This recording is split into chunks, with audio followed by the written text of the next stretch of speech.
All right, all right, all right, all right. We are live in the studio at Believe Radio. And I want to thank you all for tuning in. We got a hot show for you today.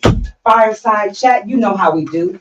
What you say, nephew, is town business. Town business. You know town business. I got my nephew up in here in the studio with us on today. Nephews. And so I'm so grateful and thankful to be here. But the Eyes of the Conscious Soul today is bringing to you, thank you, Smith. This is the Cafe the Blue Lounge. So on Believe Radio, which is a 24-hour inspirational and gospel music station, amongst others, the Eyes of the Conscious Soul brings to you every first Saturday of the month from 2 p.m. to 3 p.m. the Cafe the Blue Lounge, where there are 15 to 45-minute segments called The Corner. Each corner has a blueprint that is unique of its own. So we always ask you to vibe out to fireside chats and be inspired by affirmations and inspirational message. The first part of the corner could be the artist talk, which it is today. We showcase musicians, poets, singers, dancers, film producers, authors, comedians, gospel and R&B rappers from around the Bay Area to across the globe. They share their creative process and their lived experience. The other part of the corner could be Why I Dream. We highlight and honor the inventions and creative work of today's brilliant mind, along with geniuses from our past. We are preserving African American history and culture in order to keep our legacy alive. The third part of the corner could She Who Believes takes off the mask. This is where you will hear from individuals sharing their personal testimonies to what the Lord has done and is doing in their lives, which are inspirational messages. Also, we are highlighting golden lights affirmation to impart the healing medicine in the souls of the brilliant minds on today. Every second Saturday of the month is called the Medicine Hour with Mr. George Pearson. He is the host of Education is the Best Medicine. This is where we believe building a better tomorrow starts with us. Topics we cover: health issues and concerns, healthy eating habits, education, financing, and politics in the African American community and our community at large, our BIPOC community. We believe taking care of our temple, mind, and spirit is essential to mental wellness, healthy eating habits, and knowing that healthy thinking leads to a healthy way of living. Every third Saturday of the month is Education is the Best Medicine, hosted by the founder and producer, Mr. George Pearson. Education is the Best Medicine is a 501c3 nonprofit charitable organization, which is a community-based health educational advocacy-based and a resource-based organization that uses public media, resources, radio, newspapers, and church-based community health fairs to provide health information and education. We believe vision is the art of seeing things yet unseen and bringing light to a very dark world. On the fourth Saturday of the month from 2 p.m. to 3 p.m. is the Lights Out Straight Talk Youth and Young Adult Radio Show, hosted by myself, Ms.Barbara Howard, aka Sistah Mellow, the voice, and the Prince of Hearts, and the Doc. In their absence, I hold it down. On the fifth Saturday of the month is Voices That Care, and we highlight reentry and we highlight mental wellness. But today's show, we are in the studio with my nephew over here. We're so glad to have you. Thank you. Thank you. Yes, yes, yes. He's been studying for his what? My doctorates. Yay, yay, yay. UC Berkeley. UC Berkeley. Yes. So with that, I want to thank you for the hard work that you're doing in the community and you staying lit and making it happen. And town business. So town business, that's what nephew thought I was, town business this week. And then we are so grateful and thankful to have the opportunity to have these brilliant young men in the studio with us on today. We're so grateful and thankful for these brilliant minds being up in here. And today's theme is framing your success. What do we have to do to frame success for ourselves and for our community. What do we need to do to move our community forward, to move ourselves forward? And if you said it was, what is it, 2025? 2025 ready. 2025 ready. We got to get everybody 2025 ready, because we know that we have to stay laser focused on what we have to do and what our ancestors called us to do. Because everyone that's in the studio today, it was given the call from our ancestors, and I'm grateful that you guys accepted the call. And the reason why I'm saying that is because of the work that you do. Yes, you answered the call, and they are grateful, because we've been chosen for such a time as this, just like our ancestors were chosen in times of when they were doing what they had to do for our community, for themselves, and we're doing the same. So I commend you guys. And as I tell my nephews all the time, and everybody that I work with, it's an honor for me to be able to, whatever platform I have, it's my responsibility and it is my duty to make sure that I uplift and that I bring along and that I push and that I give space, safe space for us to be able to make sure that we do what we do, for our community and for our families, because that's what's important. But again, today's show is about framing your success. I am going to ask you, brothers, just to introduce yourselves, and then we're just going to take folks on a journey, and we're going to vibe, and it's just going to be lit up in here. The ancestors going to be up in here with us, and we just have a really good time, but making sure that we feed our community, because we are the medicine that our community needs. We are the medicine that we need for ourselves and for our family, and this is what we are in here doing today. So we're going to let you introduce yourself. Greetings to those outside of the room. I introduced myself to everybody in here. To those online, my government name, Jonathan. Artist name, JP2. Let's see. Glad to be here. Artist, poet, DJ, model, educator as well. And when I hear framing your success, I first got to think about what success has looked like for my community.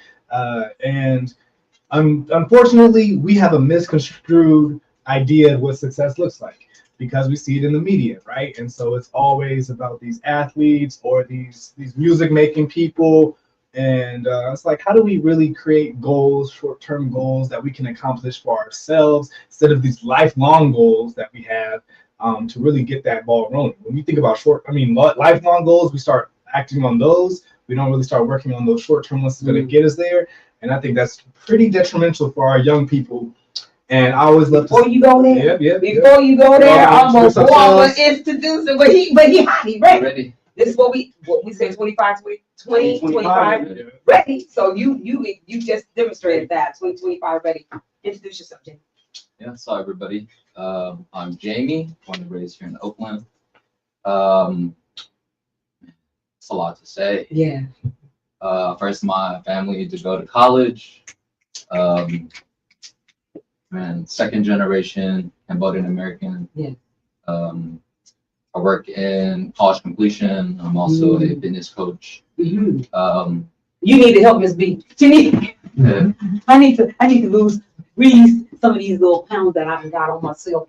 But I'm 60, so but that ain't no excuse. But go ahead. I'm just I mean, I see myself as like a healer, storyteller. Yeah. Someone who's trying to break down the barriers. There's a lot of gatekeepers in those two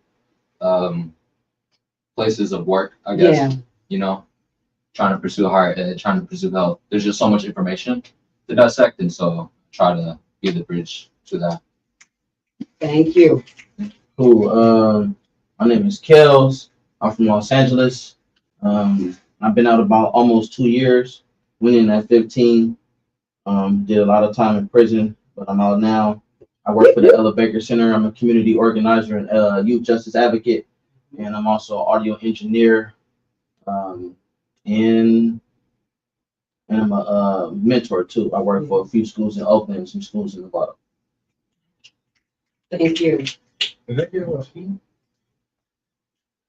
a gator? Yeah. Getting warm. What's up, everybody? Co-host Rosenity from DP Oakland. Youth organizer, arts and activism director. Working with young people through arts and using it as a form of activism. Oh, well, thank you guys. Well, y'all know me, 24. Miss B been doing community work for over 30 plus years. Yep. So I'm grateful and thankful to have you guys again, like I said, in the studio with me and with us on today. So to go back and you can start off the conversation about I'm gonna let you do the spoken word pieces later, but what should we be doing as a people, as individuals, to shape our success?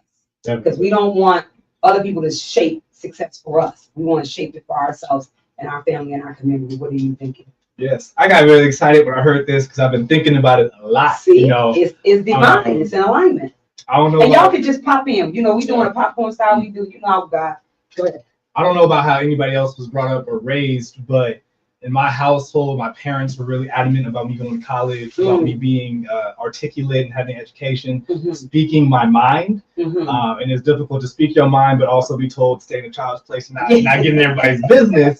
Right. So when we talk about framing success, we try and be humble. At least I try and be humble. You know, Kendrick said, "Sit down, be humble." A lot of people miss the mark on that message, right? Right. But it's like, how do we really take ownership for the acts that we are doing? So I bring a book. It got 365 days of hip hop. And usually each quote will resonate with the day. So since she said success, I went to January 4th. Okay. And here goes Tupac. You know, that's Tupac also a Bay Area legend, even though he moved to the Bay. He was like, I like this spot. Yeah. You know, he had the quote that said, "I'm not going to change the world, but I'll spark the mind that's going to be able to change the world." Slowly say that again. Now, family, community, hear this. Say that again. Tupac had quoted himself saying that he might not be the one to change the world, but he guarantees he will spark the mind that will change the world. That's what I'm talking about. And that's what we're doing. That's all we're trying to do. In this book, January 4th, it says, "No ceilings. Just because you're in the ghetto doesn't mean you can't grow." I'll say it again. Just because you're in the ghetto doesn't mean you can't grow. If ever we feel we're in a situation where there's a glass ceiling above our heads, stunting our growth, we should find someone who gives us enough inspiration to break through that ceiling. We can fly above our circumstances and do anything we want in the world.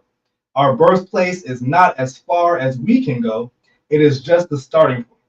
The books we read, the people we meet, and the actions we take determine our growth, not where we reside. Affirmation. I am not a product of my environment. My environment is a product of me. Ooh, okay. Let's go. Let's go, babe. Come on, Jamie. You're going to have to hit me with the question again. So the question was shaping our success. What does that look like for our community, for ourselves? And I know it's a big one for all of us, but you know, and then if you have any questions, then we're gonna vibe and he's gonna ask questions too. But go ahead. Because we're in a time of urgency. Yeah. Man, that's a tough question. We can get philosophical. Come on. We can get straight to the point. Come on. We'll talk about the things we can do. Yes. I think about this stuff every day when I'm walking around the neighborhood. And it's hard because I think it goes back to having core values. And that's something that I didn't grow up with. Yeah. I actually didn't get put on values until like after college. Or at least understanding and how to contextualize what values were and how it showed up in my life. But once I was able to identify my values and allowing that to like direct me into how I want to live and how I want to show up, that's where things really started changing for me. Because you can know all you know, like I think a very important skill to also have is like to be a lifelong learner. Yeah. But you can have all the information in the world, but if you don't have those values to direct you to your destination, that's where I was at in college. Gotcha. You just taking in all these things, but I didn't know how to bring it back or what I wanted to do with what I was learning. But I'll share that one of the values that I identified during this time of my life was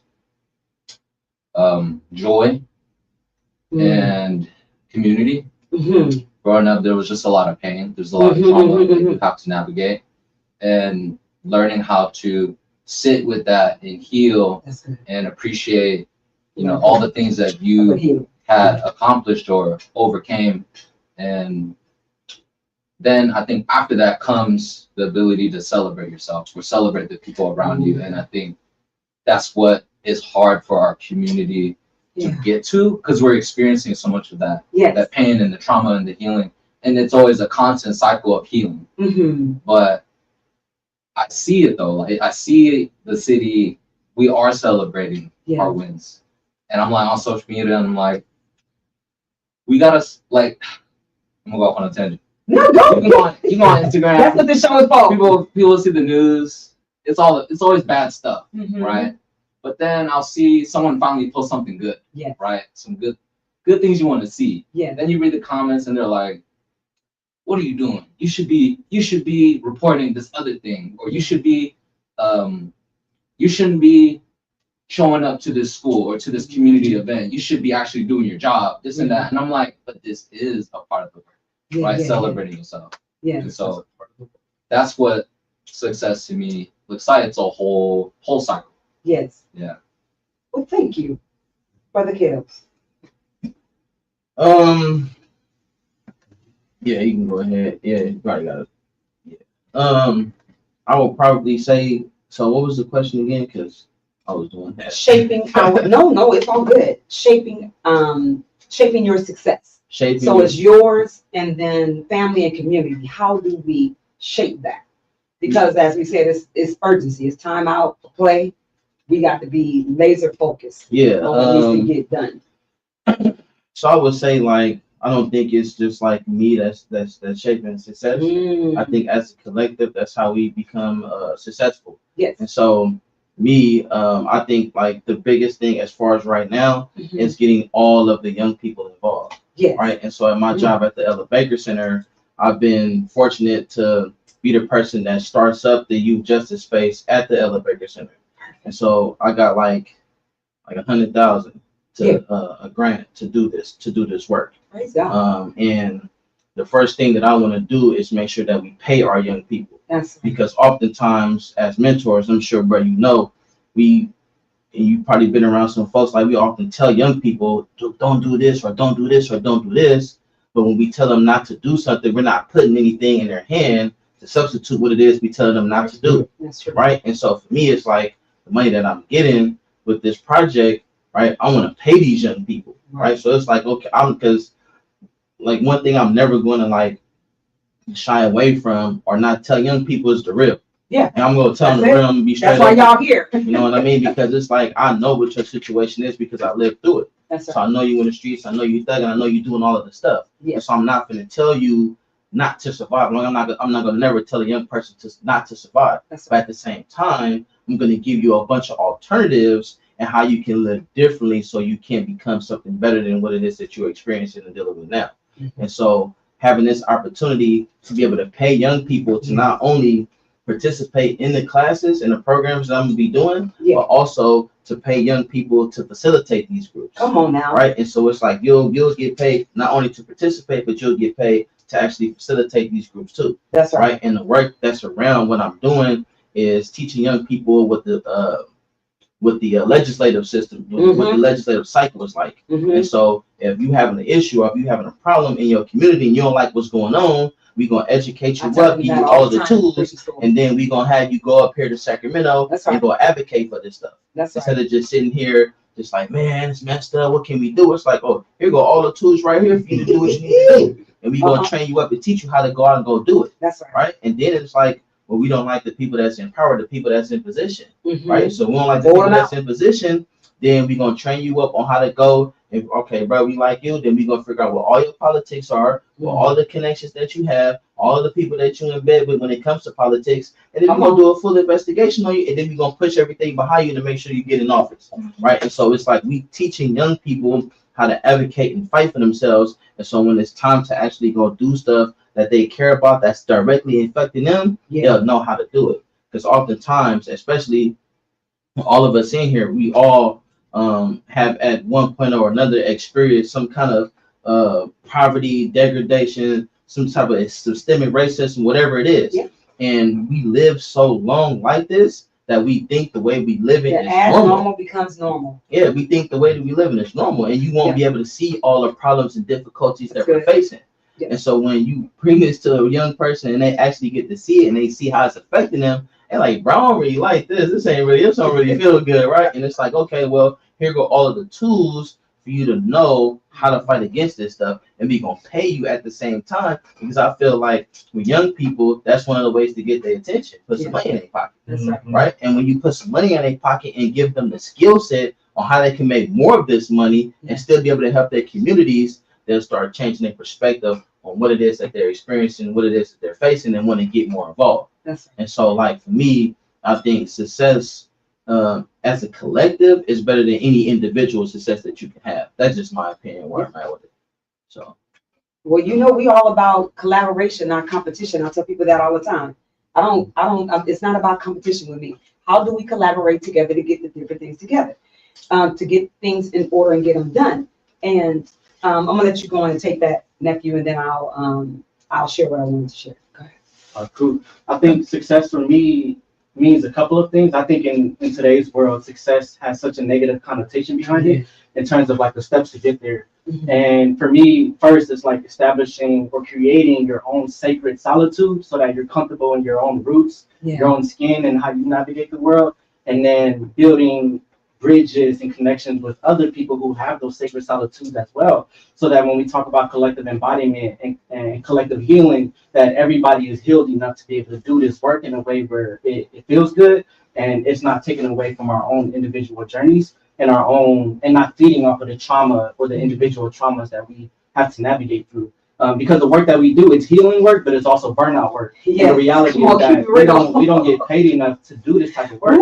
So when the homie right here mentioned like paying the young people, I think we need to be mindful about paying the young people so that they have money in their pocket to practice some self-care, to go out and do kid things, but also be able to do good healing work as well, and be on the front lines and be a part of the solution, right? Instead of just kicking back and watching things unfold. That's right. Yeah, and go ahead. No, this is your conversation. I'm Ms. B just over here. Yeah, and so like I think that the other aspect to that too, right, is when you're in community with folks, because we know like our foot is on the gas, right? Like we are going to be like, hey, young, but then at the same time, we also recognize too that folks need time, right, to be able to take a step back, right, reflect, heal, and do what they need to do to take care of themselves, because this is a lot of work, and it's a long game. It's not a short game. And so we understand that, and it's like we're in community. That's it. You just said the magic words. It's a long game. It's not a short game, and everybody in society has you quick fix or get it done now, or you could be a millionaire over, overnight, which you can, but we setting people up for failure, especially our young folks, to say is right now, you can have it. Right. No. Yeah. I had to crawl before I walk. Yeah. And that's, to me, I go back to the stages of a baby. You have to, you have to learn, you have to fall down, you have to get back up, you have to have people nourish you, the whole nine.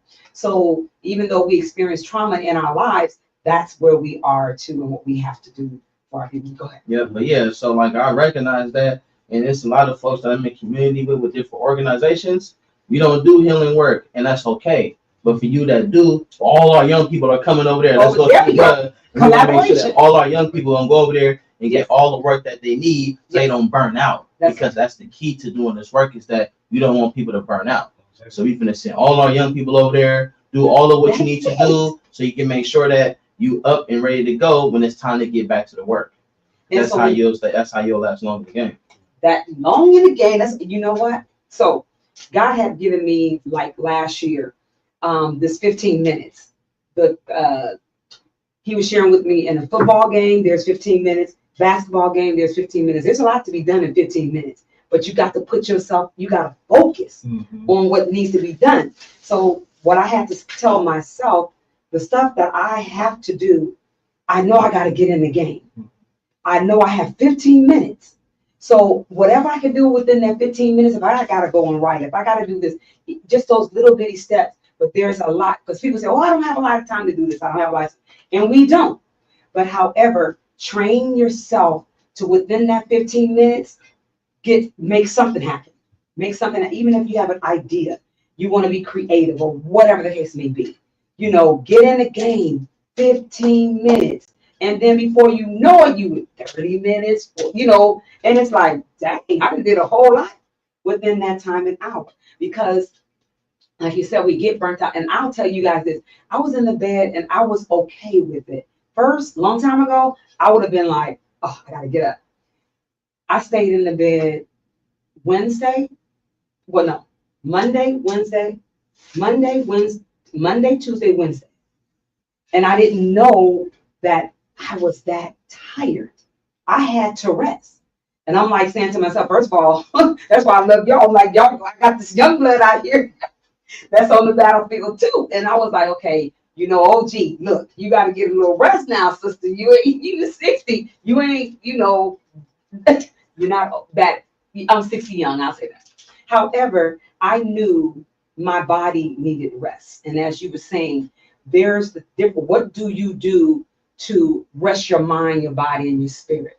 And share about your organization, what you do with the Dream Arts, and then I'm gonna come to you. And then if there's any other, like you were just saying, all of our young folks, whoever needs to go to the healing, we got KJ now with the downtown tech.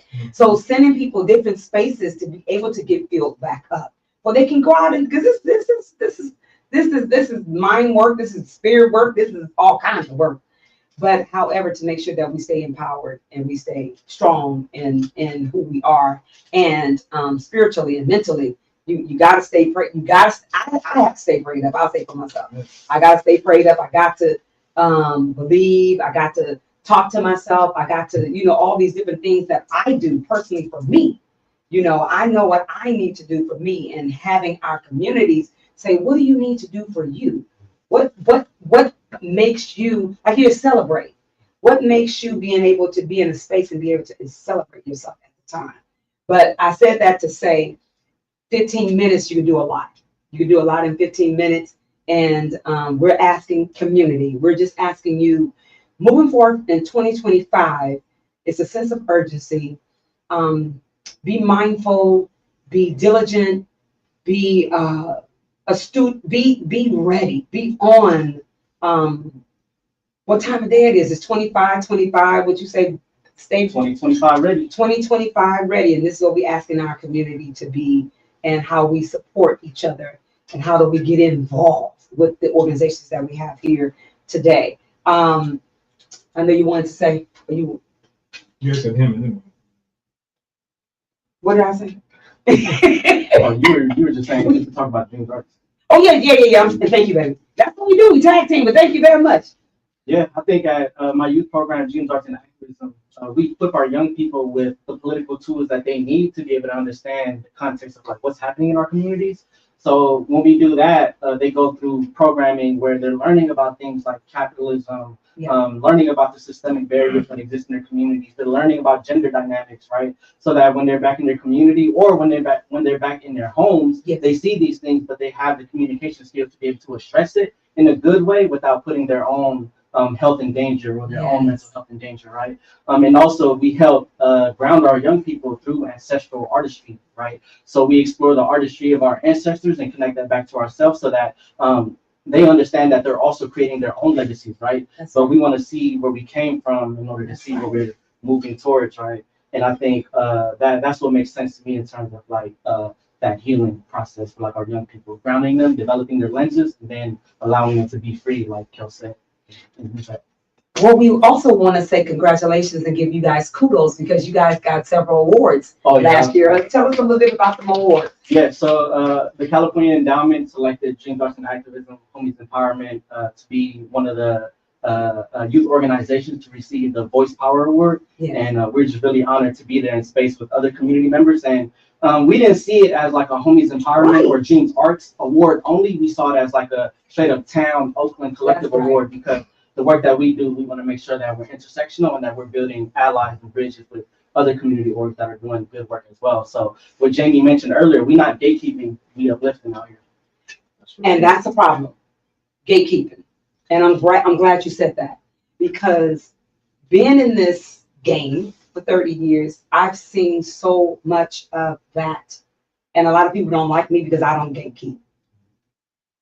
Your lane, what you do, God's giving you that. And I'm gonna push you, I'm gonna help you, whatever the case. But don't be disrespectful about what I have to do. And we may be doing the same thing, but I'm not gonna tear you down to build myself up. And unfortunately, that's a lot of things, that's what's going on. And that there, we're not gonna be able to go anywhere, do anything for our community if we gatekeep. Yeah. We have to now open up the freaking gates, take the chains off the gates. I'm talking to the community folks, you already know how we do and how we get down, we straight real up in here. We cannot gatekeep anymore. There's time out for that, and we lose when we gatekeep. So if you have funding streams, if you have connections, connect with somebody else. It's a lot, it's abundance out here. And we can't allow them to have us fight over certain pots. We can't do that. And I'm saying it for experience. And I'm sick of it. You know, encourage me and write me in one, or write another person in one, write another person in the grant, whatever. We got to do this thing together, and we cannot gatekeep anymore. Oh, good. I work with an organization, so I'm an educator. Education takes on many forms, I've been learning over the course of my life, because you got a lot of people who are teachers who aren't credentialed. So there's some people teaching who aren't actually learned to teach. And with that, you also have the ability to not be credentialed and be, well, I just That's said, right. But you ain't got to be someone who says that they're a teacher to be an educator. That's so right. I go on YouTube and I be looking at TED Talks, and I'm like, I just want to do a seminar where people are watching TED Talks and we have conversations about it. Because that's the knowledge right there. You can watch the scene from Boondocks where, not Riley, but the other one, Huey, he quotes Khalil Gibran, I want to say his last name is, and you know, it's a young person in a cartoon giving you knowledge, but it's because the cartoonist, he's a political cartoonist, the dude who wrote the thing. Talk about success, right? You can make cartoons be political too. That's right. My point is education. So there's different forms of education. I educate through music, I educate through poetry, through feelings, because through my feelings off of what I've gone through as experience. Yes. So by sharing experiences, I'm educating by trying to make sure the people who have not already gone through what I've gone through won't go through that. And if they do, here's some resources when you do go through it, because I didn't have those resources. Right. And now talk about healing. I know what I have to do in order to heal. But there were many people there to help. What I'll say, so a lot of people know that I used to work with an organization for 5 years promoting Black male education, going to different schools, doing music, doing film. That was all great. And then personal stuff happened. And I needed to step back in order to heal myself. That's right. And I couldn't look to the organization to heal me. I couldn't look to my family to heal me. And I had to take a break from school, from work, ended up getting injured. So I really had to take a break because I was assaulted. It was somebody hit me and I had to get surgery, all that stuff. So now coming back, my form of healing was being in the classroom. So I work and it wasn't like I knew I needed a job at the time, but I didn't know like what I was looking to do. And this opportunity came and found me. So it was a sign from God, because I was at school, the recruiters came to the school, I was having a lighthearted conversation, I was like, let me apply. And they knew me from my reputation with my other organization. So it was definitely a great healing experience. My job now, and I hate calling it a job, it's an amazing opportunity that I call it assignments now. I don't even work on no jobs anymore. Right? Mine are assignments. It's like, okay, Lord, put where the assignment is. Because when we talk about framing our success, you know, you got to be able to do what you love to do without other people validating, glorifying, giving you that paycheck if it's really your product or your purpose or something that you want to work on. So I get to work with elementary students, and it's amazing to see the development of growth for young people. That's shaping the young minds. Yes. And there's also healing myself, which is the crazy part, because I see the kid that I didn't get to be, or the kid that is going through the same identity crises that I was, because a lot of times we get reprimanded for childlike behavior for children. And I said that because I'm a young person too. I was trying to be grown, and then I was like, hold on, y'all gonna treat me like an adult? Don't do that. Don't do that. I can drive, but I don't want to disrespect. So I've been reflecting on Psalms, which is in the Bible, a scripture in the Bible, because part where it's talking about trust and trust in Proverbs 3 and 5. And I'm like, all right, let me not start going at it with a Bible person who's gonna correct me. No, it's you gotta trust in yourself, but you also gotta trust in the Lord. That's right. And a lot of times we put our trust in the Lord with all thy heart, lean not to your own understanding, but in all thy ways acknowledge him, and he shall direct your path. Yes. That's one of my favorite scriptures. That's what helps me keep going. And the other part of it about me. Sometimes you gotta let go and let God. There you go. And I was taking on a lot of situations that weren't mine and problems because I want to heal the world. I want to be that person that Tupac says is going to change the world when they've been inspired by that story. Yeah. The part that scares me is longevity and mortality, because young people are dying a lot. Yeah, we see that, and we don't have the control over that. Yeah. 15-year-old girl went to New Orleans and was struck down by that truck. And parents be like, I told y'all not to go anywhere, but if you keep me coddled in these four walls, I can't grow. Yeah. So it's like, how do we keep us safe, but also keep us in an environment where we're not defying people trying to protect us? So I became an educator because I can tell people I've been in 2 different car crashes. Both of them was in October. One in 2021, one in 2023. Both times the car was totaled. Ooh. By the grace of God, I got to walk away. I felt the trauma in my body. And so by healing, I had to go through the processes of being in these spaces to let my body release that trauma, because that's when it starts the tumors, when you're holding on to all of that in your body, right? Yes, and so, by education, by poetry, by letting these emotions out, that's what I've been doing to tell my story. I don't like to tell people to me. I was out there on Facebook all the time telling my business. Oh, look at me and my cousins. Blah, blah, blah. So I had to delete everything off social media and say, let me fall back. But I work with an organization called the Village Method. We got 5 different school sites in Hayward. We're going to be at the Black Joy Parade. Last year, they won. I'm part of it now, but I wasn't part of it last year. But we won at the Black Joy Parade for the best coordination. And so, very excited. I transitioned from Kingmakers of Oakland to the Village Method, and I've been actually in schools using the theories of action that I learned, just practicing with the young people, seeing how we learn, how we navigate with each other, and putting it into action. Thank you. And that's all of life is about. It's about getting the education, getting the experience, because life is education. Live experience, your life. And that's why I tell people, good, bad, ugly, challenging, your story counts. Don't never let someone tell you that it did not count, because it did. I wouldn't be here today if I didn't use my past to help me move forward and to heal. I've been clean and sober, smoking crack for 36 years. I've been in the game for a long time. Sell it, cook it, smoke it, the whole 9. However, people know my story. And I tell people I can say it better than you can say it. Come on. So you can't use that against me, because God placed me here for a reason, and now I know the reason. I'm walking in my purpose, and my purpose to be here. As I say, everything that I do, the platforms and the things that I do, it's about community, it's about us, it's about family. How do we bring different nationalities? I tell the students all the time, own your culture, your ethnicity, own it. Don't let nobody take your language away from you. Don't let nobody take you away from you. And it's so important that they understand, and that we understand, that when we take that away, you're taking a piece of me away. So all of my struggles, all of the things I went through, I was faced life in prison for mistaken identity, something that I did not do. I was getting ready to be arraigned on that Monday for life. So I can tell people, some people know the story, but I can share it a little later about the story. So I'm hoping and praying that the things that I went through, that I can share and encourage and inspire somebody else not to go through it. Or if you got a family, or if you got community, if you got somebody that's going through those things that I've been through, I'm gonna share. How did I heal from that? God, I asked God, if you real, show me you are real. And he's been showing me ever since that night. I was sitting there getting high, and I asked him, and he's been talking to me ever since.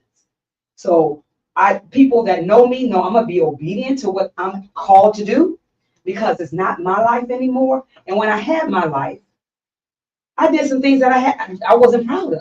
But I'm not gonna allow that to stop me from what I'm supposed to be doing now and the purpose that I was supposed to walk in. So I take all of that. I bring that with me. I'm bringing my authentic self. Any room I go into or wherever I am, I'm bringing me. And I'm not disrespectful because I've been taught not to do that. However, you're talking about the core values and all of that. Praise God, I was raised with that. My father, we had our family business in the Bayview in San Francisco. My parents been on that block for over 50 years. And I was told, whoever walk in these bakery doors, whether they had a penny to billions of dollars, you better treat them all the same. And that's what I grew up with. That's what we grew up with. So a part of that helped me in my addiction. That helped me. That healed me. And I told God, like I said, if you real, show me real. And he delivered me from it. I turned my back on it cold turkey. I had doctors telling me, do you know that is unheard of? Especially being a woman, you do not you cannot do that. I'm like, but I know who spoke to me. I know who pushed me. It was the Lord and my ancestors. They was like, you did it, but however. And I told God right when I was getting ready to be arraigned, I said, please, I don't want to serve you in jail, but if I have to, you're going to have to protect me. I said, but if you let me serve you out here, I'll do whatever I got. And that's why I'm doing what I'm doing. Because it's like, I ain't got, no. And the scary part about it, we got to be scared in order to know how to follow. Come on. Because when everything's all good and dandy, we don't think that anything's going wrong. But once your life turn around, you got that. It humbles. Your life flashes before your eyes before you die for a reason. To show you your mistakes and give you a choice. We got that song Choices by E40 because we're still from the Bay. You got yep or no. You got choice. Everybody got choices. Not choices, but choices. So you better choose yes or no. You gonna serve faithfully, or you gonna keep doing that other stuff? You're gonna see where the negative servants have gotten to. Right, and I've been there, done that, so I can speak on it. And and it's I'm gonna do what I gotta do for my community and for our people and for you guys. I'll set the platform. Look, here you go. That's what it's about. Whew. But once again, you have been listening to and tuned into Believe Radio, which is a 24-hour inspirational and gospel music station, amongst others. The Eyes of the Conscious Soul, Sistah Mellow, and my co-host always bring to you some positive, enlightening, and we talk about real talk in here. Time out for games. We don't play games. I tell my students I could be professional when it's that time, and I can let my hair down, and I can be a child. I could be me. And when you're able to do that, that gives you power. You're able to walk in your power because you know who you are. And it took me a minute because I always wanted to simulate, and even though I was taught not to, or showed not to, and the importance of being unique and extraordinary, I still fell into that and a whole other stuff that went down. But however, I would say all of my downfalls shape my success too. So I don't never not lose that, because I'm always getting the opportunity to look back and say, wow, and I'm grateful for it. So with that, I want to ask you guys, therapy in our community is like taboo. Oh no, we shouldn't do that or whatever. What do you think about and see, this is what I want people to words are, you hear success and then you think of like therapy could be drawing, listening to music. It's just not going to see. If you have to go do that and you have to sit with someone and have them help you, go through whatever, that's fine. But there's more than one way for therapy. What do you guys what do you do to help yourselves move through the day, or what type of therapy do you use? So I'm a spoken word artist, therapy and music and all that kind of dancing. Oh my Lord, that's what I need to use, because I haven't been dancing. I used to, oh my God, I love dancing. But that's a part of my therapy. And then conversation and talking to people, trying to inspire them and uplift them. That's a part of my therapy, or what I do. What do you use? Jamie can go ahead. Yes, Mr. Jamie. Therapy. I think it really depends on what I'm trying to work on. I think for the most part, I'd say I'm at a pretty healthy place in my life That's good. for the first time. Yay! And, yeah, thank you. Celebrate. I got like Celebrate. for like the past, well, like 3-4 years, like you know how people do like New Year resolution. I'm at that place where I'm like, I don't need no new goals. It's just let me continue doing what I was doing. You know, like, and but if I'm trying to really take care of myself, I'm a pretty active person. I work out pretty often. I have multiple gym memberships. I also hike a lot. I think that's like the beauty of living here, right in Oakland. I have a dog, German Shepherd. Hey, I was the best dogs. Yeah. Oh my God. So I'm like right here at the MLK shoreline like, every evening. And so just having him and giving me that opportunity to be able to just walk, go outside, you know, but also feeling safe to walk anywhere I want to walk. Right. I got this big old dog. Right. You know, but you can also just enjoy enjoy the whole life, you know, like and I think also just being around the people that bring you joy is really what helps me, like the therapy part.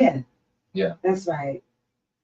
What about for you, Kells? Yeah, I'll second that. As far as like being around people, that's like a part of my therapy is just being around loved ones, being around people who I really just vibe with, because especially like folks who done time, right? Because they understand in totality what it means to be a person who has done so much work on themselves, and they understand. Come on now, and I ain't letting nothing in no one stop.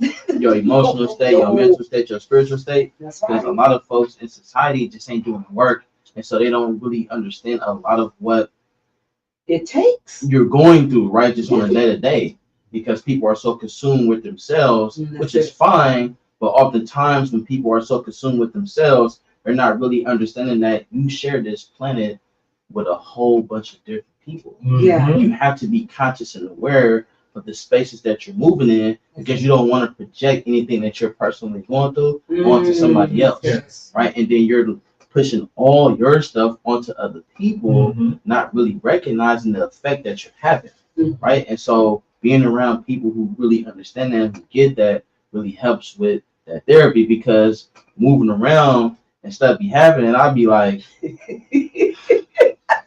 wow, we got to go here, right? And it's like I move with a lot of empathy, because I know, right? Like, because I know people are not doing work, and so it's up to me to be able to say, yeah, I'm gonna just go ahead and just let that go, because you don't know, right? And I'm not gonna be the person that's gonna give you what it is that you're asking for, right? I'm done with that life. I don't do that anymore, right? I'm cool on that, because oftentimes people just move through the world not really recognizing the impact that they're having, whether it's good or bad, right? And mostly it's bad. People that's having good impacts, they kind of know what it is because they're doing work. Right. So definitely being around loved ones, playing a video game.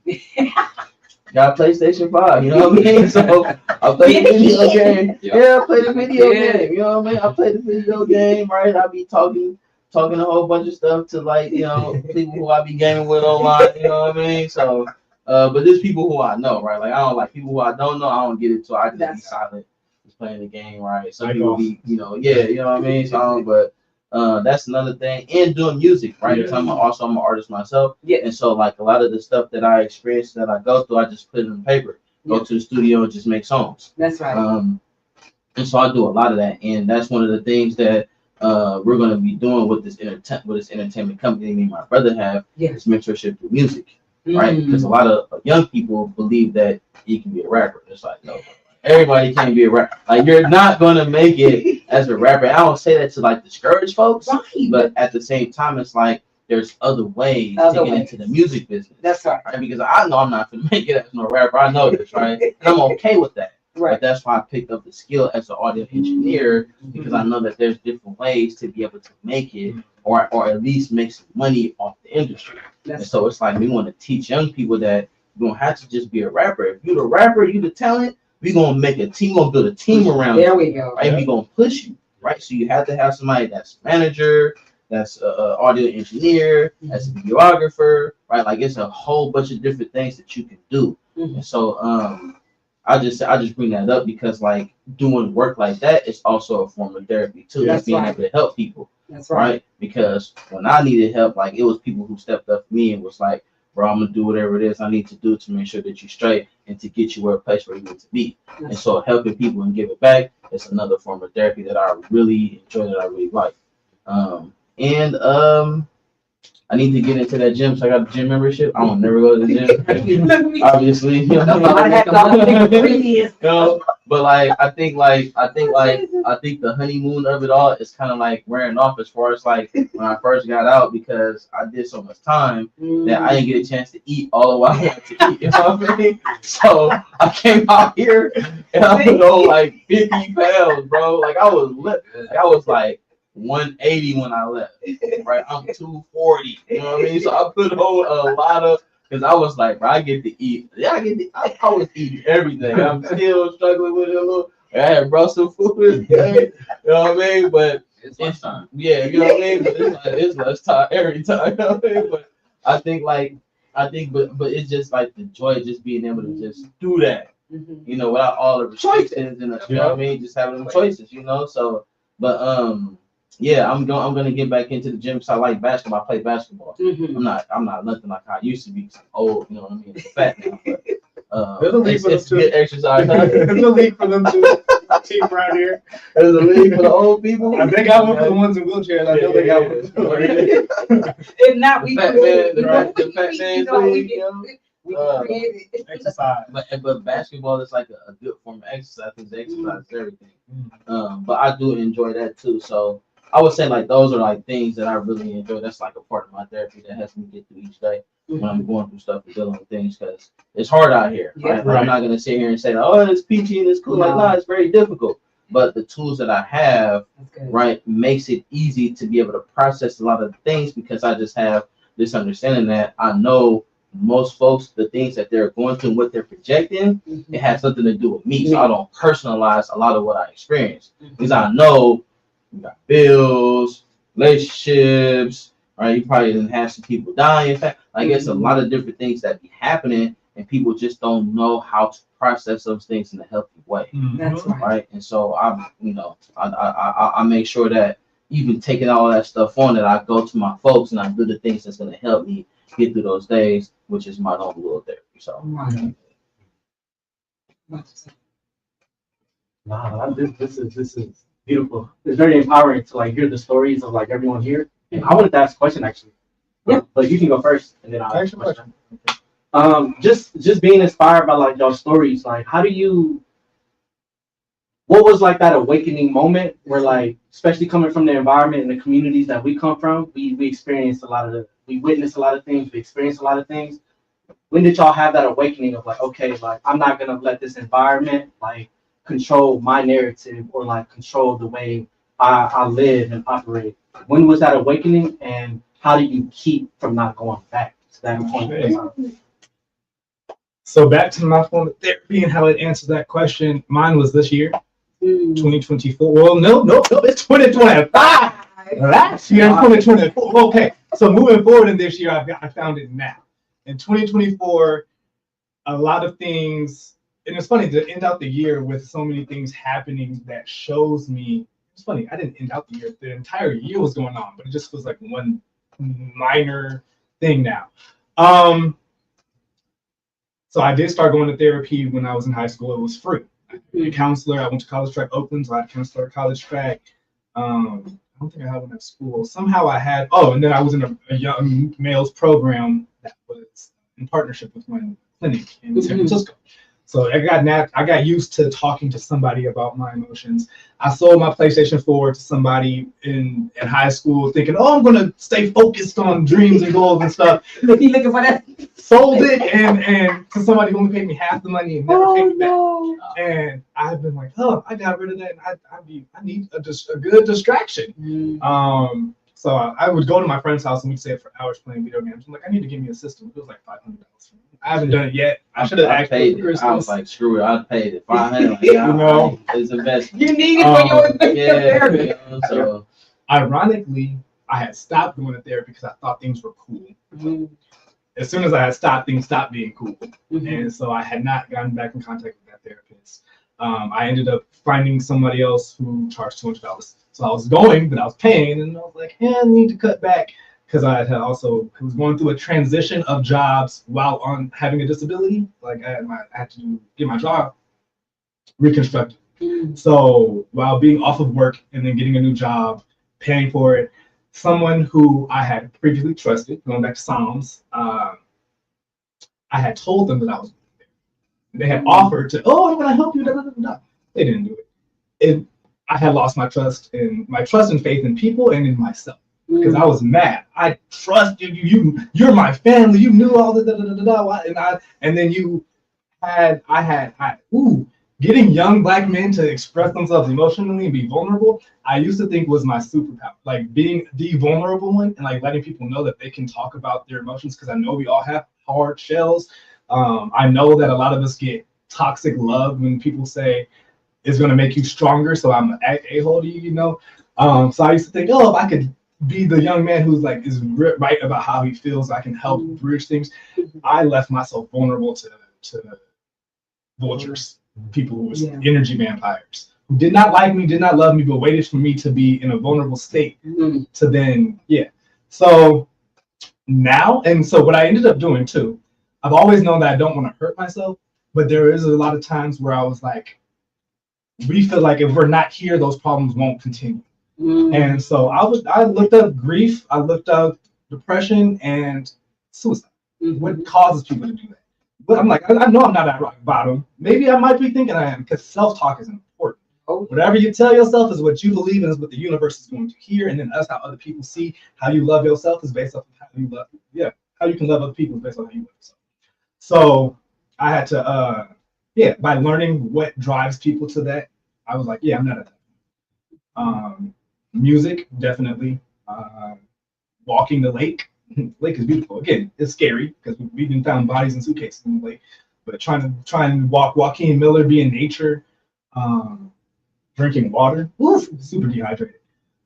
Haven't done any hard things, but I turned 21 like 3 years ago, so I've been drinking some wine. I have a glass of wine. There are ways. Therapy. No, don't get inebriated, but therapy takes time. Life takes time. Everything takes patience. When you're feeling in a rut, it's not going to change immediately. There's stage. You just got to go on a walk. You got to go get you a massage. I carry a lot of tension in my shoulders, so go get that pushed out. I want to do a writing workshop, so we need to get a dictionary, and I need a grant. Anybody watching, we need a grant, because I know everybody want to rap. We only got 2 words in our vocabulary right now. One start with a B, the other one start with an N. So that's what I'm like. We need to really change the environment. I'm looking at that box. It's a Vizio TV box, but on it has the movie Soul, and that was such an impactful Pixar movie about an artist who lost connection with his body, seeing lost souls and all that stuff. So all of this to say, testimony time, because I say I've been through the fire, and then I'm like, my situations haven't been as dire to some of these people losing their life overseas due to a pointless war. But when it comes to my environment and what I've been in, like, these situations are strong enough to take someone who doesn't have the mental fortitude out. Like, who'll be like, I'm done with it. Let me break it down too, because I talk about what people have constantly. We long time. My mom had passed last year. I was assaulted by a family member on Mother's Day. I've been in multiple car crashes, and then on 4th of July, I got a speeding ticket, and then went through a transition of job. I'm like, that's a lot for one person who's for one person at the same exact time. But Ms. B. Howard has made a beautiful platform to where we can be ourselves and be vulnerable. And every single poet I heard on there had something impactful to say and had some really extreme experiences when we come to mental health. So to battle all of that, that's where the beauty and art comes in. And that's where I've been like, all right, there's art in all types of things. I've been listening to Afro beats and house music, and I'm a piano. So instead of listening to all the rap and cussing or the gospel that made me crying, I've been exploring different genres.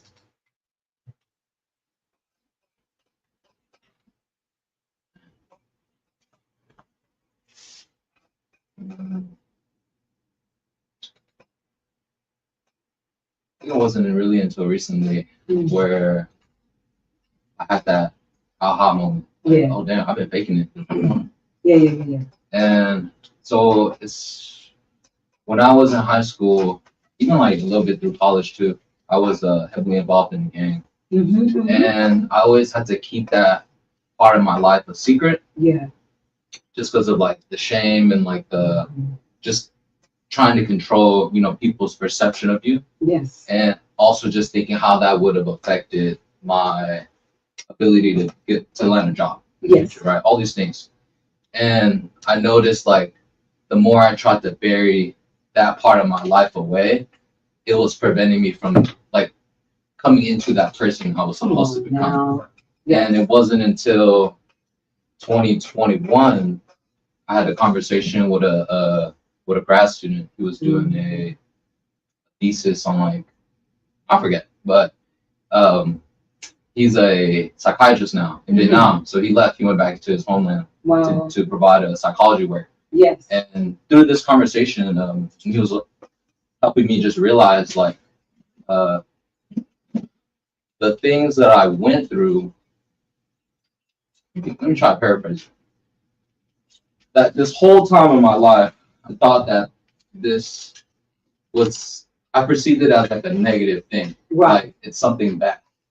But he actually made me realize this was my way of surviving. And that this was my, like one of my first families, one of my first mentors and role models. And, we were just doing what we did because that's what we knew. And once I just came to realize like the lessons at that point in my life and just hearing it from somebody who understood that, I was like, oh, it was right there the whole time. Like, and then maybe like, I think later that year, I just suddenly felt more comfortable in who I was and being able to show up, like even at work or like the way I would talk to people, like it just changed dramatically. Like I didn't have to try to pretend to be quote unquote like professional. That's right. Or whatever it was, right? That's right. And yeah, it's just like the past couple of years I've been seeing like this tremendous like 180 flip of like, who I am, how I show up. That's right. And it's helped me be able to also hold space for my students that I work with. And a lot of them they come from Oakland and they may be the first in their families to go to college. That's right. They may not think that they belong there. And so I can't tell them that, I can't give them some advice if I don't align with that advice. And then like at the time I'm telling them like, no, you belong there.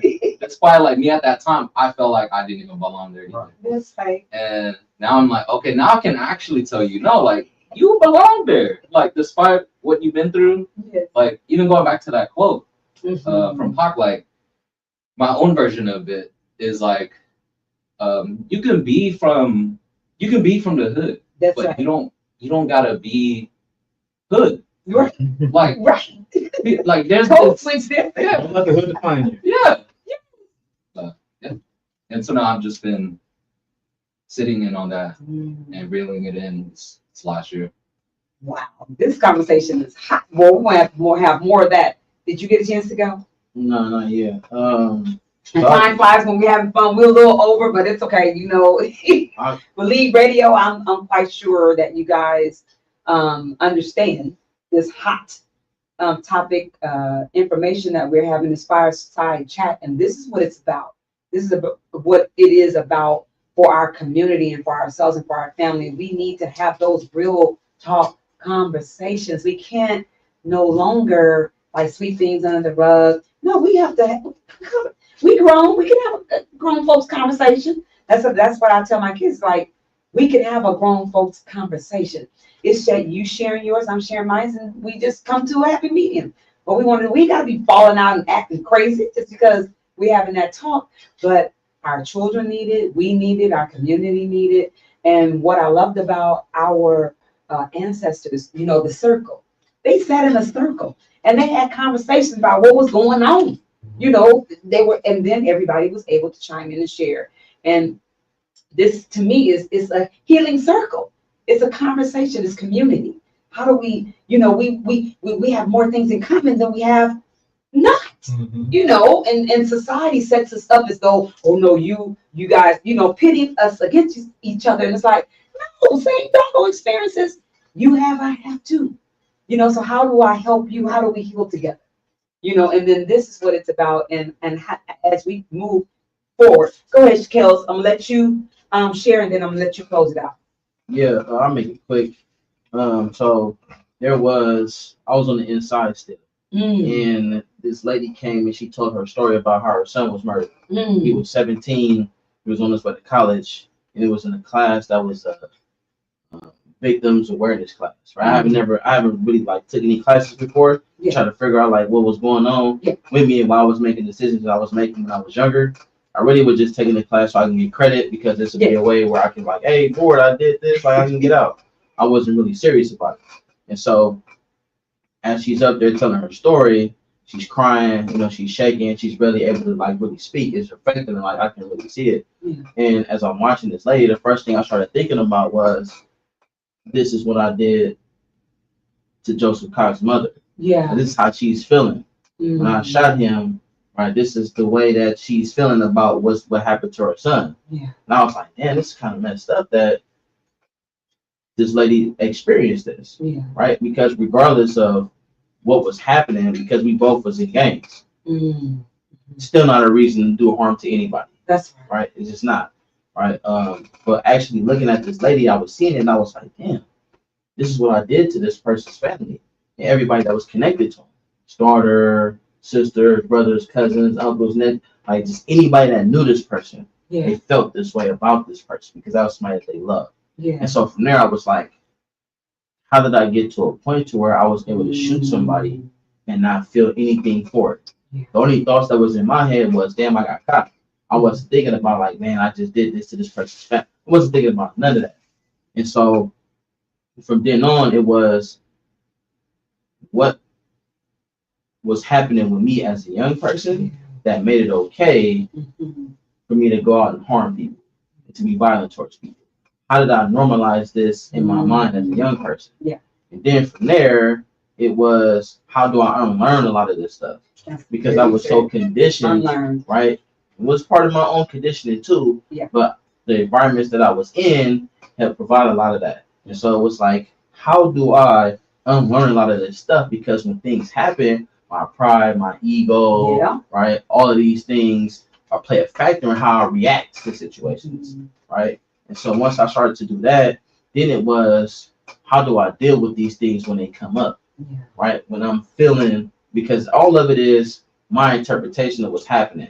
Nobody can make me feel any kind of way about anything that's happening. If something happens, it's how I'm taking it. It's what my perception is about it. It's how I'm seeing it, right? Because I don't know what another person's intentions is. And so it's like, what I do know is I'm feeling this way about it. So this is the story, right? How I'm talking to myself. This is what I'm telling myself. I mean, this person got me messed up. They will, and it might not even be that, right? And so I had to get away from that. And then once I was able to get away from that, then it was, how do I reshape this person who I am now from nothing? Because I had to unlearn all of what got me to the point to where I was at.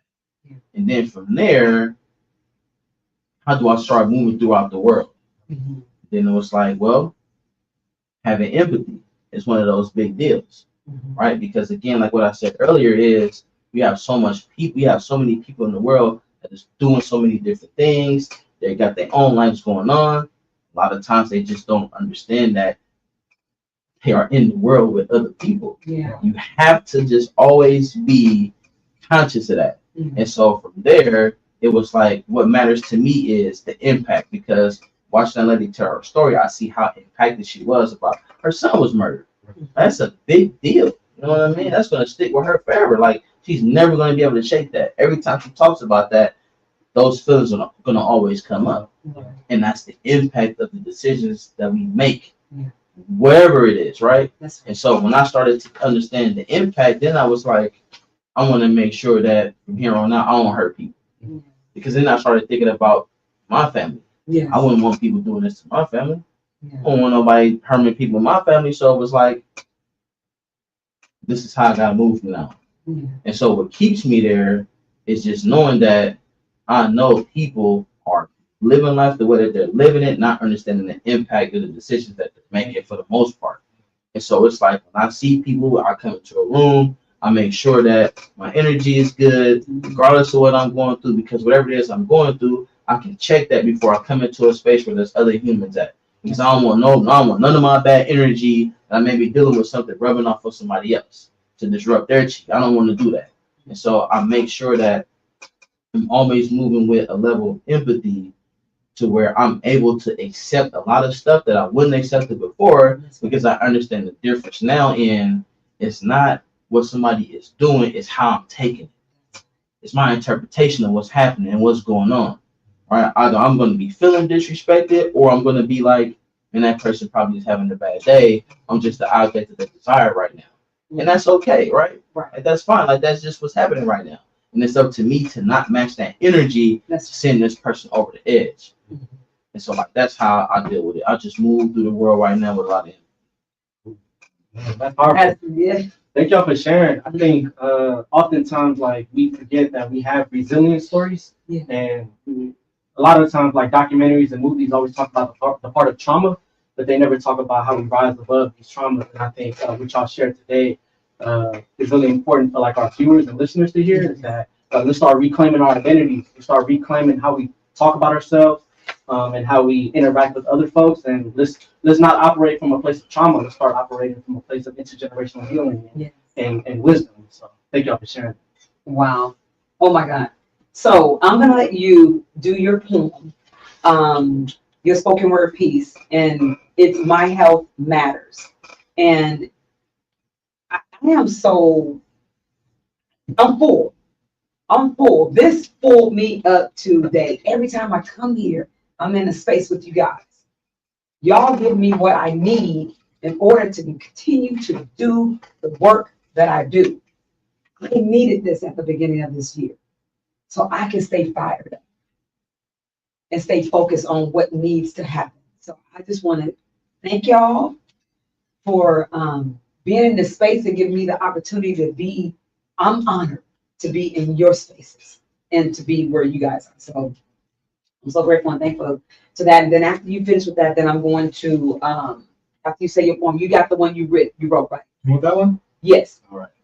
And then we're gonna go on and close it out, because they ain't seen nothing yet. I got something. I've been in the lab. I got something that's gonna be like, whoa, yes. So I'm excited. You guys just made me extra excited about 20. Say that again. 2025 ready. 2025 ready. That's what you hear. You heard it right here on the Eyes of the Conscious Soul. 2025 ready. And this is Town Business that you are listening to, the Cafe Le Bleu Lounge, the Artist Talk. And we come to you every Saturday from 2 p.m. to 3 p.m. We have the Cafe Le Bleu Lounge. We have the Artist Talk, Why I Dream, She Who Believes Takes Off the Mask. And then every second Saturday, we have the Medicine Hour with Mr. George Pearson. Then every third Saturday from 2 to 3, we have Education is the Best Medicine. And then the fourth Saturday is the Lights Out Straight Talk Youth and Young Adult radio show. Mr. Rosenity is my co-host for the first Saturday of the month. And then the fifth Saturday is called Voices That Care. We uplift reentry and mental wellness. So we're going to have you share your poem that's called My Health Matters. And we're going to close that out. And I want to thank my sponsors after that. Yeah, I wrote another one too. I'm like, I can't wait till I got you. I got you on that one. But I can't. You're gonna be excited when you hear the additional. There's a song that sings, "I know where I'm going because I know where I've been." So this morning I searched within to bring these words. When peace like a river attendeth my way, when storms like sea billows roll, I shall look to the hills for which cometh my strength, for I know this journey is blessed. I have faith that all things will work out for the good of them who cherish thy neighbors. I can do all things my enemies doubted, because I am more than a conqueror. You see, there's a war going on, one that has crippled our nation time and time again. We grab our bullets and guns and are left stunned when another brother feels shunned for expressing his feelings. These tears cut through fears, striking every nerve that not even your bullets could hit, because my pain should not make me a target. Memories of joy swiftly fading into thoughts of regret. Am I angry or just upset? I don't really know yet. Bet. It's time to pick up the pieces, dripping brown and gold like Reese's. Do you read my thesis? Stop your wallowing in self-pity. Keep your head up. Stick your chest out. Hold them shoulders back and tell the world I am going to make it. I am determined. I am no longer going to take it. We don't settle for scraps. We build rapport in our raps. We don't set traps. We make clapbacks. We don't cower in fear. I know the truth and I'm going to share. We don't blame or hate. We ponder and debate. The tables are turning. Your ears are ringing when they should be burning. Don't hide from your destiny. Keep on yearning. For the time is now. Take your life back today. Don't be afraid. Don't go astray. Keep believing in yourself, for the revolution lives in you. And let me hear you all say, Ashe. Ashe. Ashe. Ashe. Ashe. Oh. Yes. Okay. I want to thank my sponsors, Barbara Howard Consulting. Education is the best medicine. And I also want to thank the folks that's in our lives that makes a difference, and that's HHREC. That is NAMI Contra Costa. That is the Freedom School, Homies Empowerment Freedom School and Homies Empowerment Organization, and all the other organizations that we collaborate with.